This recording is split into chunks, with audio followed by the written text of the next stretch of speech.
اور یاد کرو جب ہم نے تمہارے لیے دریا کو پھاڑ دیا تو ہم نے تمہیں بچا لیا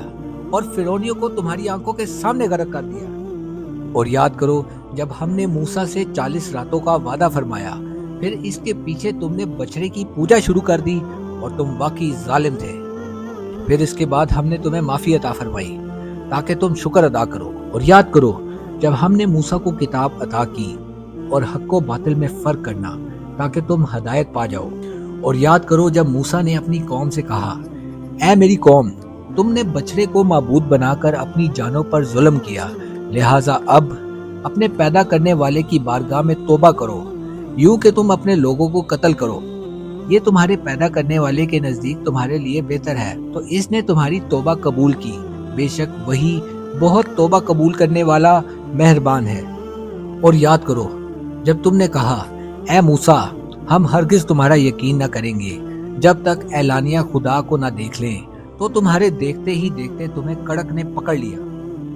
پھر تمہاری موت کے بعد ہم نے تمہیں زندہ کیا تاکہ تم شکر ادا کرو، اور ہم نے تمہارے اوپر بادل کو سایہ بنا دیا اور تمہارے اوپر من اور سلوہ اتارا کہ ہماری دی ہوئی پاکیزہ چیزیں کھاؤ، اور انہوں نے ہمارا کچھ نہ بگاڑا بلکہ اپنی جانوں پر ہی ظلم کیا۔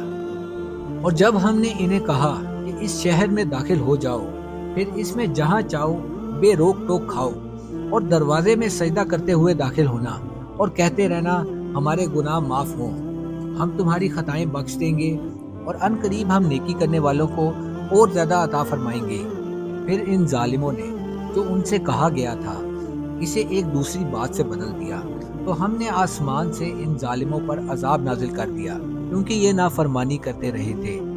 اور یاد کرو جب موسیٰ نے اپنی قوم کے لیے پانی طلب کیا تو ہم نے فرمایا کہ پتھر پر اپنا عصا مارو، تو فوراً اس میں سے 12 چشمے بہہ نکلے، اور ہر گروہ نے اپنے پانی پینے کی جگہ کو پہچان لیا۔